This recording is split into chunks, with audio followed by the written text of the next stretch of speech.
په زرعي ځمکو کې موږ موټروی سواد بالکل نه منو په زرعي ځمکو کې موټروی سواد نه منو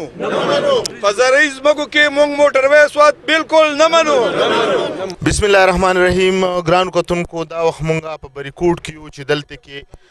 کم موټروی را روان دی. زمونږ د علاقې خلک چې دي هغه په دې خبره انتهایی خوشحاله دي چې یاره دا د ترقۍ یو راز دی. موټروی مونږ بالکل خلاف نه یو، خو په زرعي ځمکو په هغه ځمکو چې هغه زمونږ د علاقې یو معاشي د هغوی چې کم معاش دی په دغه شي باندې هغوی وایي چې یاره موټروی دی د سیند په غاړه لاړ شي، چې په سیند په غاړه لاړ شي نو هغه به هم موټروی ښکلی جوړ شي، هم به زموږ د علاقه چې ده نو هغه به د پلډ نه یعنې د سیلاب نه بچ شي. نو په دغه حواله باندې نن د تحصیل بریکوټ یوه لویه جرګه چې ده هغه راغلې ده او دلته کې دا مطالبه کوي حکومت ته چې یاره خپله نقشه چې ده هغه د سیند په غاړه کوي. مشران را سره ولاړ دي، هغه مشرانو نه تپوس کوو چې یاره د دغې خبرې حل څه دی، په دغه حل به څنګه او دغه معامله به څنګه کیږي، ولې چې دا څه د قرآن آیات نه دی چې دا په کم ځای باندې دی په دغه ځای دې لاړ شي، بلکې چې د عوامو څخه خو په کار ده چې په هغه ځای باندې لاړ شي. ناظم صاحب دا راته ووایي چې یاره کومه زرعي ځمکه ده په هغې باندې موټروی را روان دی، تاسو د حکومت نه څه مطالبه ده چې څه دې وشي؟ چونکې دا موټروی چې کوم زموږ په زرعي ځمکه روان دی دا زموږ معاشي قتل دی،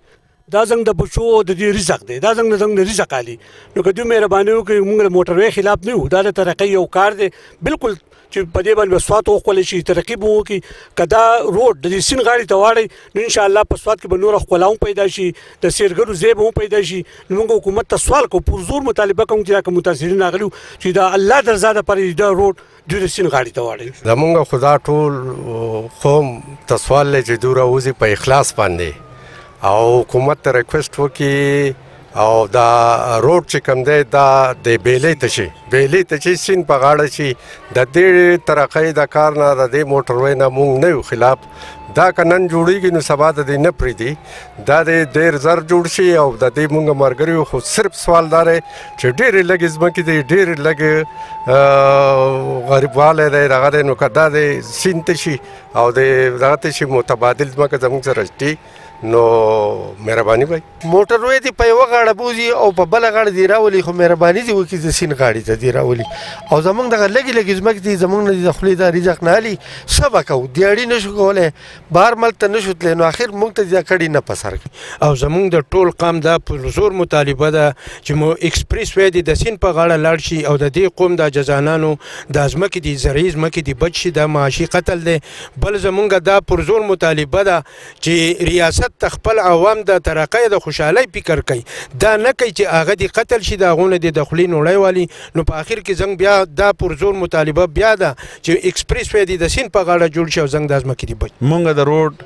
بالکل ډېر زیات ډیمانډ کوو چې دا دې وشي، خو زمونږ تیر کم سیلاب چې په 2010 کې تیر شوی دی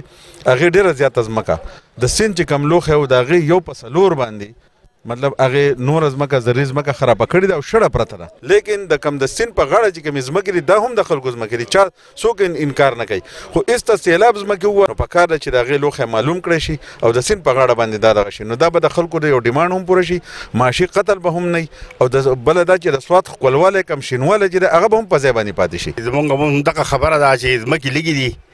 او مختصر دي او زموږ په دې مختصرو ځمکو کې چې نه هم دا ایکسپریس وی راشي یا موټروی دا راشي زموږ هغه ځمکه چې کوم دی هغه متاثره کېږي. متبادل حل شته، نو که متبادل حل هم دغه دی چې دا سیند په غاړه باندې دا موټروی وشي نو مطلب دا دی چې زموږ کم خلک چې دی هغه هغه متاثره به نه شي او هغوی به خوشحاله وي. زما خو دا مطالبه ده د تحریک انصاف د حکومت نه چې مهرباني دې وکړي را دې شي تاسو دوی چې کوم وایي چې پیزل دغه انجینر راغلی و او هغه د نقشه اخیستې ده نو موږ د طریقې بالکل خلاف نه یو، را دې شي زموږ سره دې کښېني او دا پټي دې وګوري که واقعي موږ دا مطالبه چې دا پټي خرابوي، دا فصلونه خرابوي، ځمکې خرابوي، دا د سیند غاړې ته واړي. موږ بیا د تحریک انصاف وزیر اعظم ته محمود خان ته او د مواصلاتو وزیر ته او زموږ د صوبې چې کوم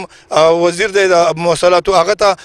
زموږ دا پرزور مطالبه ده چې راشه او د قام سره کښېنه او دوی مطمئن که بالکل بوځي خو دا عوام مطمئن که دا زموږ یو غړه درېنه مطالبه. حاجي کتونکو لکه څنګه چې تاسو د دې خلکو خبرې واورېدې، یقینا که چېرې موټروی په دغه زرعي ځمکو کې راځي نو د دوی معاشي معاشي قتل کیږي. لہذا حکومت له پکار دی چې د دې عوامو دا خبره واوري او د عوامو په دې حالاتو باندې رحم وکړي